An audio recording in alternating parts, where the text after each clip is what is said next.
Welcome to only IAS. स्वागत है आप सभी लोगों का प्रीलिम बूस्टर न्यूज डिस्कशन में। आज 23 अप्रैल 2022 है, तो आइए देख लेते हैं कैसे कौन से इंपॉर्टेंट आर्टिकल्स हैं जो आज हमें कवर करने हैं।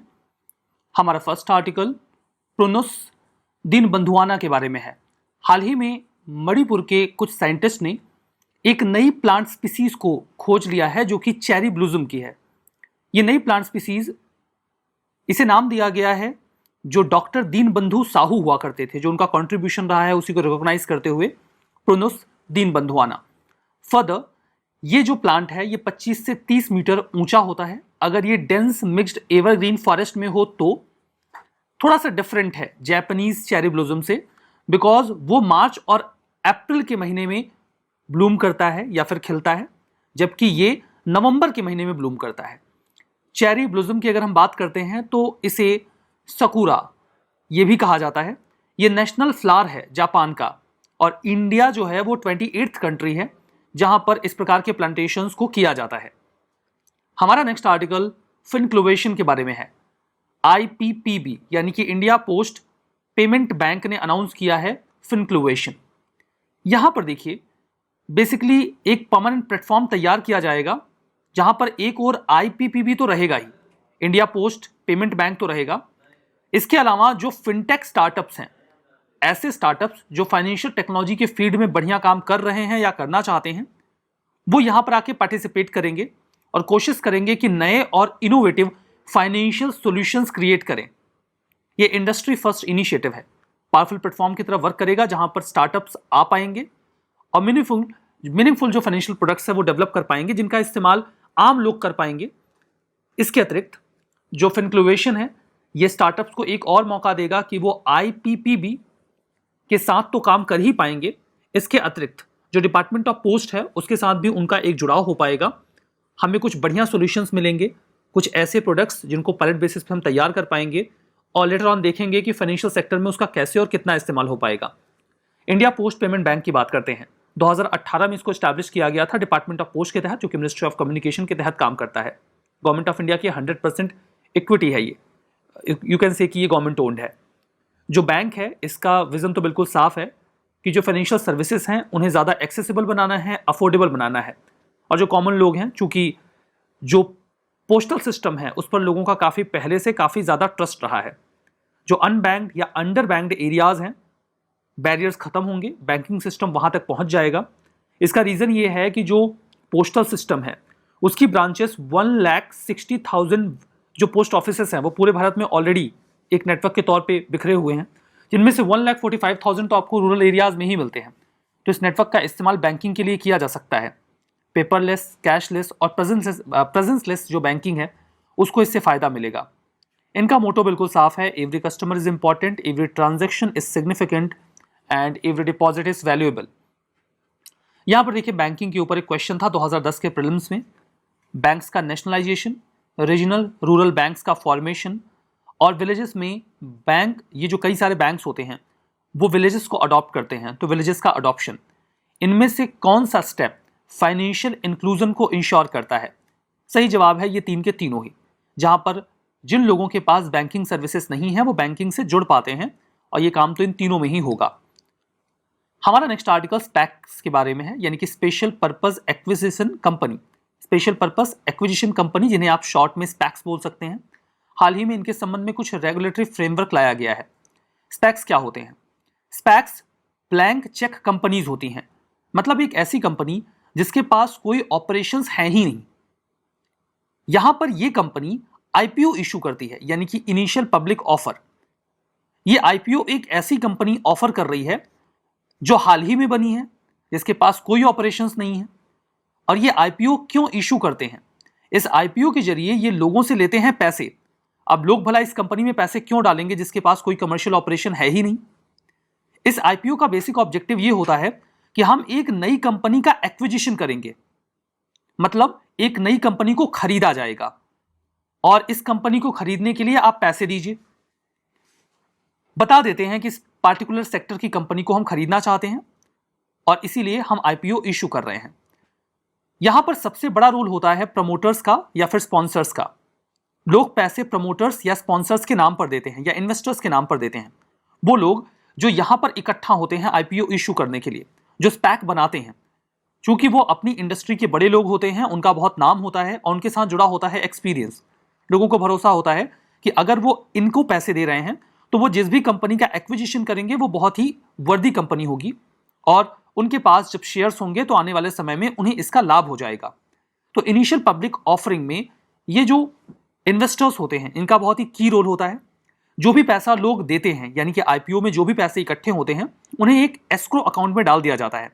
ये एक ट्रस्ट अकाउंट होता है जो कि तब तक लॉक्ड रहता है जब तक कि उस एक्विजिशन के लिए पैसे को इस्तेमाल करने की जरूरत ना पड़ जाए। 2 साल के भीतर एक्विजिशन करना होता है किसी न किसी कंपनी का। इन 2 सालों तक इस पैसे को कोई नहीं छुएगा और इसका जो इंटरेस्ट आएगा उसी से स्पैक कंपनी के सारे खर्चे चलाए जाएंगे। 2 साल के भीतर अगर किसी नई कंपनी का एक्विजिशन स्पैक ने नहीं किया तो जितने भी लोगों ने अपना इन्वेस्टमेंट किया है, सबसे पहले तो जो स्पैक है उसे डीलिस्ट कर दिया जाएगा और सभी लोगों के पैसे या इन्वेस्टर्स के पैसे रिटर्न करने होंगे। इसे कई बार शेल कंपनी के रूप में भी देखा जाता है क्योंकि इनके पास कोई प्रेजेंट ऑपरेशंस होते ही नहीं है।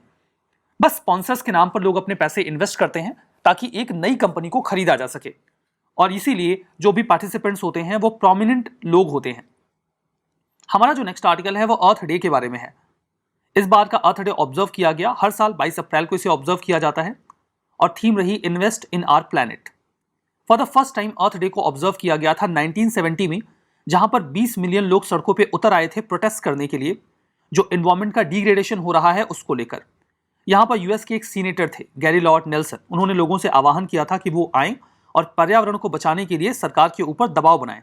इसके पहले कुछ घटनाएं घटित हुई थी, जैसे कि 1969 में सांता बारबरा में ऑयल का स्पिल हुआ था बहुत ही मैसिव स्केल पे, और भी स्मॉग और नदियों का प्रदूषण, इसकी वजह से लोग परेशान थे and that was the reason कि इस दिन बहुत बड़ी संख्या में लोग इकट्ठा हुए और इसी दिन को मार्क करते हुए अर्थ डे ऑब्जर्व किया जाने लगा। 2009 में for the first time United Nations ने डिजिग्नेट किया 22 अप्रैल को international mother earth day, earthday.org, जो कि एक नॉन प्रॉफिट ऑर्गेनाइजेशन है। ये दुनिया भर में अर्थ डे को कोऑर्डिनेट करता है। इसे अर्थ डे नेटवर्क के नाम से भी पुकारा जाता है। ये दुनिया का एक लार्जेस्ट एनवायरमेंटल मूवमेंट तैयार करते हैं ताकि जो लोग हैं और जो प्लेनेट है उसे हम इस तरीके से बचा पाएं कि नुकसान ना हो।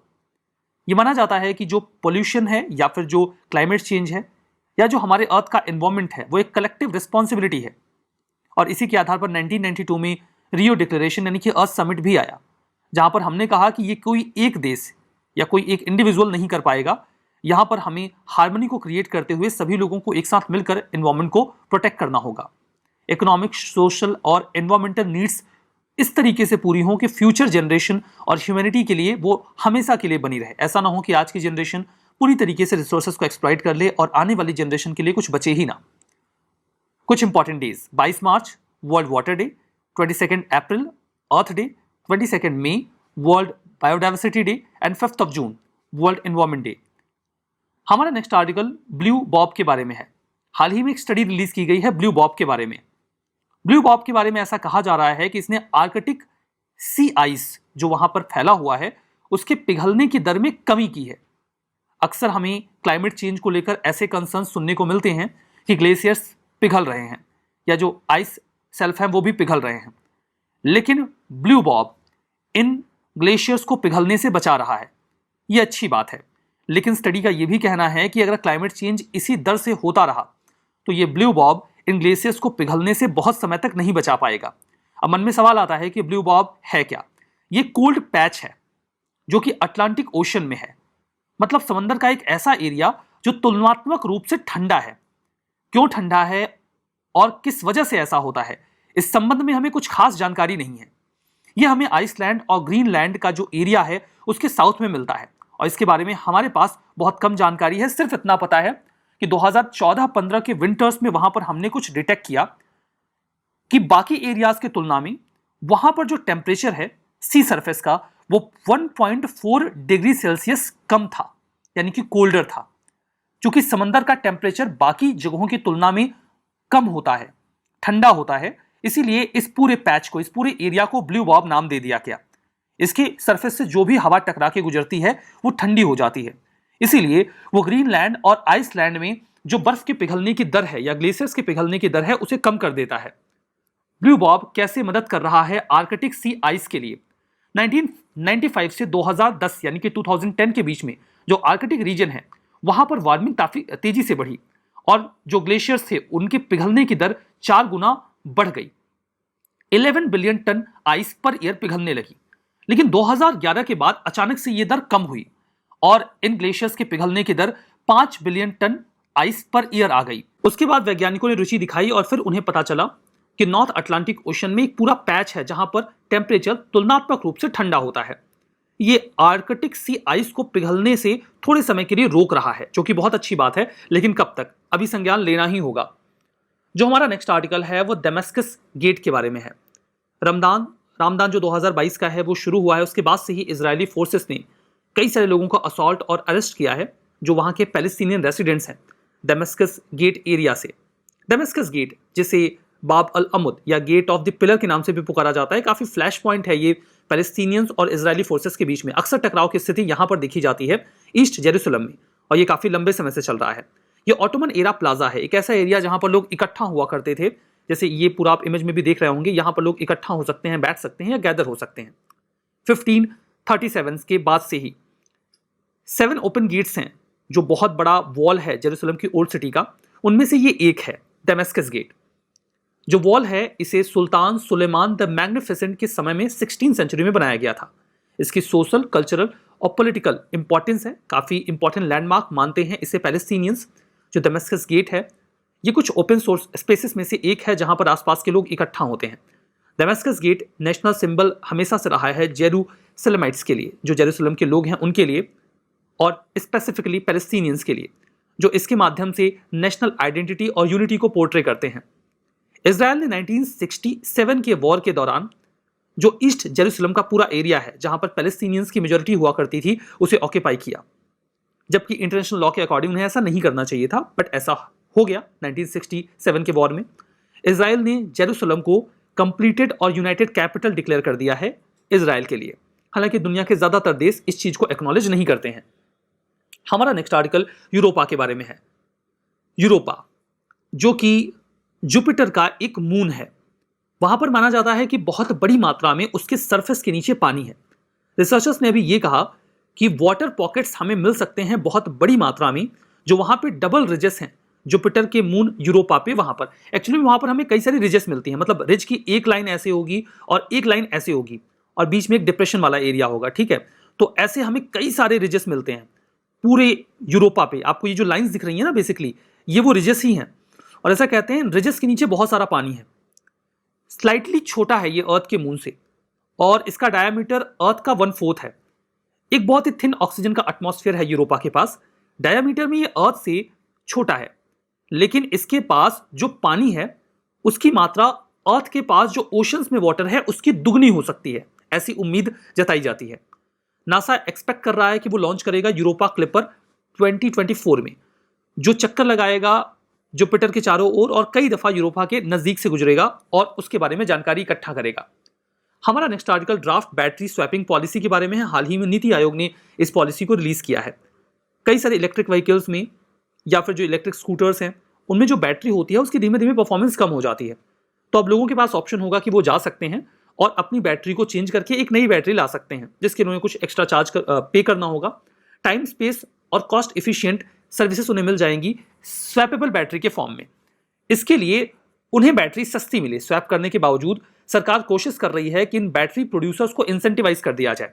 पर्पस यही है कि इलेक्ट्रिक स्कूटर्स या 3 व्हीलर इलेक्ट्रिक रिक्शा, जहां पर बैटरीज धीमे धीमे अपना परफॉर्मेंस कम करने लग जाते हैं, लोग इसी वजह से इस प्रकार के इलेक्ट्रिक स्कूटर्स या बैटरी रिक्शा को नहीं लेते। तो अब उनके पास ऑप्शन होगा कि वो बहुत ही सस्ते में अपनी बैटरी को स्वैप भी कर पाएंगे।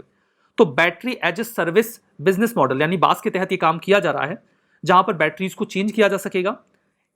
कुछ बेसिक टेक्निकल स्टैंडर्ड्स ऑप्ट किए जाएंगे कि आपको इस स्टैंडर्ड को मेंटेन करते हुए ये जो बैटरी है इसको स्वैप कर देना होगा या चेंज कर देना होगा। आप जो बैटरी चेंज करके दे रहे हैं उसकी इतनी इफिशियंसी तो कम से कम होनी चाहिए। तो इससे बैटरी स्वैपिंग इकोसिस्टम बहुत तेजी से फ्लरिश होगा।